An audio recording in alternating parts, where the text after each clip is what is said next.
Shalom saudara-saudara yang terkasih dalam Tuhan Yesus Kristus, selamat pagi. Renungan kita pada hari ini diambil dari Mazmur 145 ayat 10-14. Judul renungan kita pada hari ini adalah Tuhanlah penopangku.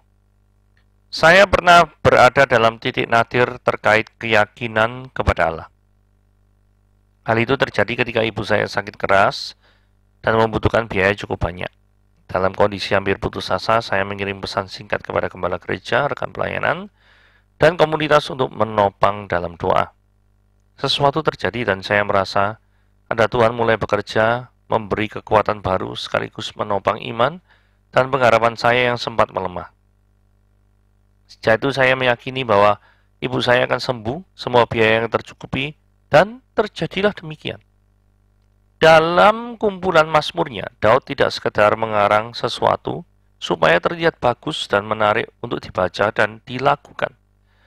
Kumpulan Mazmur yang ditulis olehnya berasal dari pengalaman pribadinya bersama dengan Allah yang disembahnya, termasuk ketika Daud berkata bahwa Tuhan adalah penopang bagi semua yang terjatuh dan penegak bagi semua yang tertunduk.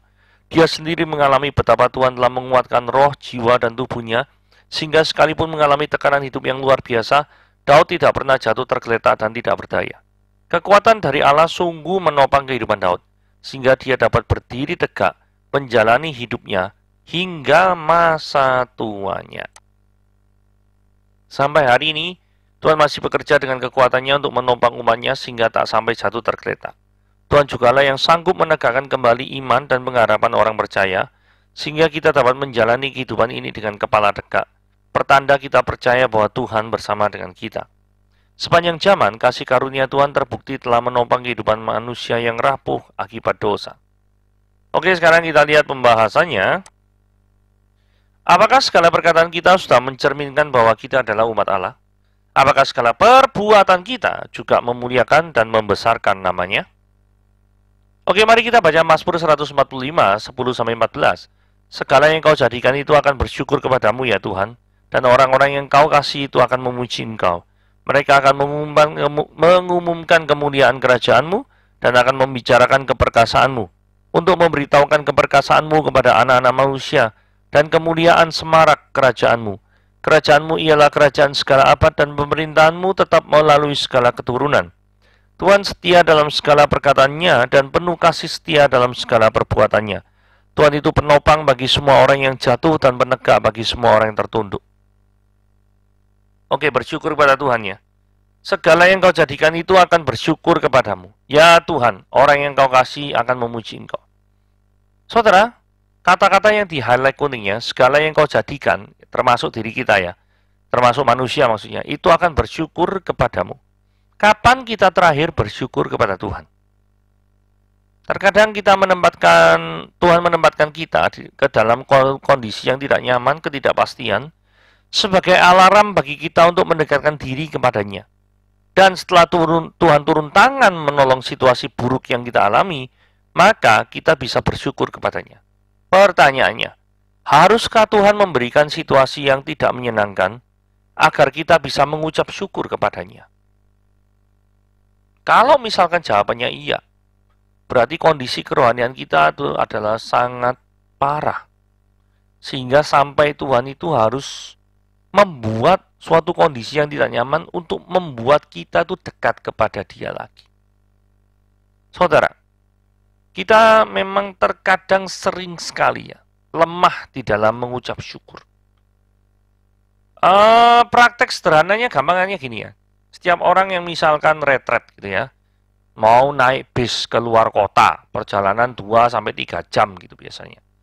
Ketika sebelum masuk ke bis perjalanan, biasanya itu doa bersama. Betul ya? Tapi setelah sampai ke tempat tujuan, begitu lihat indahnya tempatnya, hijau-hijau, seger gitu ya. Terus bangunan-bangunan itu ciamik, waduh, indah, pengen foto, pengen selfie, pengen ngevlog, pengen apapun lah. Begitu turun bis, lali mengucap syukur kepada Tuhan. Sering dah kita seperti itu. Itu kondisi daripada manusia yang berdosa seperti itu. Kita pertama pengen disertai Tuhan, tetapi begitu Tuhan menyertai kita, kita jarang mengucap syukur. kepada dia. Bahkan cerita daripada 10 orang kusta yang disembuhkan Yesus, hanya satu yang kembali untuk mengucap syukur. Apakah itu angka yang mewakili orang-orang di dunia ini mengucap syukur tuh setelah mengalami pertolongan Tuhan tuh hanya 10%? Mungkin saja.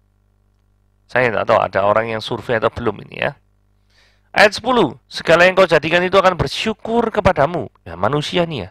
Orang-orang yang kau kasih akan memuji engkau. Saudara, ini berbicara dua fakta, yaitu orang yang dikasihi Tuhan dan respon dari orang yang dikasihi Tuhan, yaitu memuji dia. Nah, umat pilihan itu adalah orang yang dikasihi Tuhan. Respon dari orang yang dikasihi Tuhan itu wajarnya adalah memuji dia. Nah, pertanyaannya adalah gini. Mulut kita sepenuhnya digunakan untuk memuji Tuhan?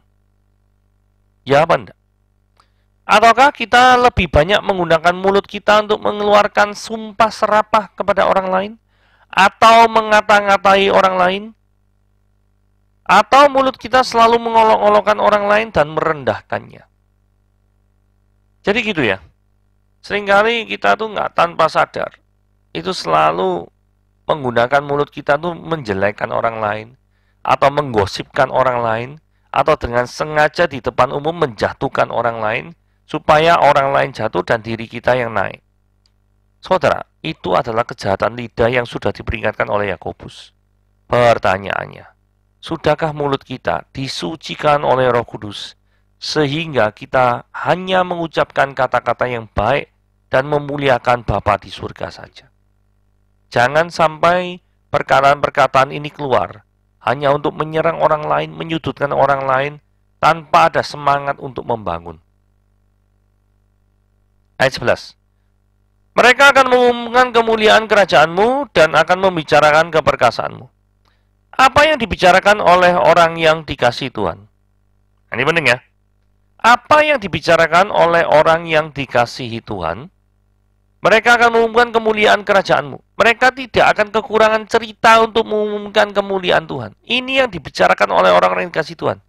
Kata mengumumkan berarti deklarasi kepada orang dunia bahwa Allah itu adalah mulia.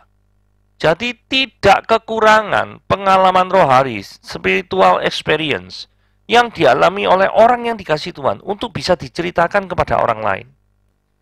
Jadi jikalau ada orang yang lebih sering menggosipkan orang lain atau memviralkan hal-hal yang tidak memiliki nilai kekal, apakah perbuatan orang tersebut mewakili kemuliaan nama Tuhan?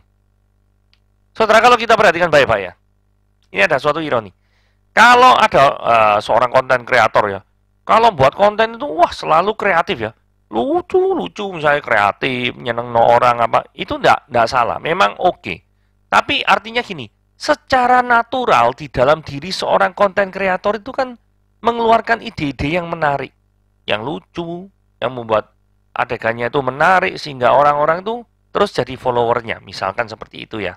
Itu tidak salah. Itu adalah bakatnya, talentanya di sana. Pertanyaannya, sebagai orang yang dikasihi Tuhan, seharusnya secara natural juga seperti konten kreator itu menceritakan daripada kebaikan Tuhan, menceritakan daripada kemuliaan nama Tuhan, bagaimana Tuhan bisa bertindak di dalam kehidupanmu dan bisa berdampak bagi orang lain. Gitu ya. Pemberitaan Injil dalam setiap perilaku kita. Ayat 12 dikatakan untuk memberitahukan keperkasaanmu kepada anak-anak manusia dan kemuliaan semarak kerajaanmu. Berita Injil harus diberitakan kepada orang yang belum percaya kepada Tuhan. Terkadang dalam kesaksian kita, dalam tadi ya, menyaksikan kebaikan Tuhan kepada orang lain, seringkali kita lupa memberitahukan Yesus sebagai Raja dan Juru Selamat satu-satunya. Yang diceritakan itu hanya sebatas pertolongan Tuhan, berkat Tuhan atas segala permasalahan kehidupan kita. Loh, masa enggak boleh? Boleh. Menceritakan pertolongan Tuhan, ya sangat-sangat boleh lah. Tetapi, jangan lupa untuk memberitakan Yesus sebagai Raja dan satu-satunya Juru Selamat kita. Sebenarnya permasalahan yang paling besar yang dialami oleh manusia itu sebenarnya adalah kematian, penderitaan, kejahatan, dan dosa. Masalahnya ada 4 itu ya. Penderitaan, kematian, kejahatan, dan dosa. Dan semuanya itu bisa dilakukan, diselesaikan oleh Yesus di kayu salib. Nah, ketika permasalahan manusia yang terbesarnya ya bisa diselesaikan oleh Yesus di kayu salib via pengorbanannya di atas kayu salib. Gitu ya. Karena kematian manusia karena akibat dosa, maka ketika percaya kepada Kristus, maka kematian itu akan lenyap. Demikian juga dengan penderitaan dan dosa. Karena Yesus sebagai pengganti, substitusi daripada dosa-dosa kita, menggantikan kita untuk menanggung murka Allah, maka akibat daripada dosa itu ditanggungkan kepada Yesus Kristus. Sehingga penderitaan-penderitaan yang timbul dari akibat dosa, pasti juga akan sirna dan musnah. Saudara, permasalahan-permasalahan yang paling besar yang dihadapi oleh manusia, kematian, penderitaan, kejahatan, dosa, diselesaikan Kristus di atas kayu salib. Kasih Tuhan dan kerajaan Tuhan. Ayat 13 dikatakan, kerajaanmu ialah kerajaan segala abad. Pemerintahanmu tetap melalui segala keturunan. Tuhan setia dalam segala perkataannya dan penuh kasih setia dalam segala perbuatannya. Saudara-saudara sekalian, di sini disinggung kata kerajaan. Kita memang adalah anak-anak kerajaan Allah, di mana kerajaan Allah memiliki sifat kekal. Kita seharusnya bangga dong terhadap hal tersebut. Tetapi seringkali banyak orang malu ketika mengaku dirinya Kristen atau orang percaya Tuhan. Atau setidaknya setiap ada pembicaraan tentang ketuhanan, maka kita tidak mau speak up loud tentang Yesus Kristus kepada orang lain. Pernahkah kita sadari bahwa Tuhan itu konsisten dalam segala perbuatannya? Maksudnya apa? Dia itu Tuhan, dikatakan yang berwarna hijau ya. Tuhan setia dalam segala perkataannya. Apakah kita juga sudah meneladani Tuhan di dalam hal kesetiaan? Kesetiaan dalam hal apa? Menerapkan konsistensi untuk pelayanan terhadap Tuhan. Karena seringkali ada orang melayani Tuhan on off gitu ya. Nah, apakah kita sudah melayani Tuhan dengan sungguh-sungguh? Dengan talenta yang sudah Tuhan berikan kepada kita. Sesungguhnya hal tersebut harus benar-benar kita pikirkan. Ya, dan harus benar-benar kita lakukan.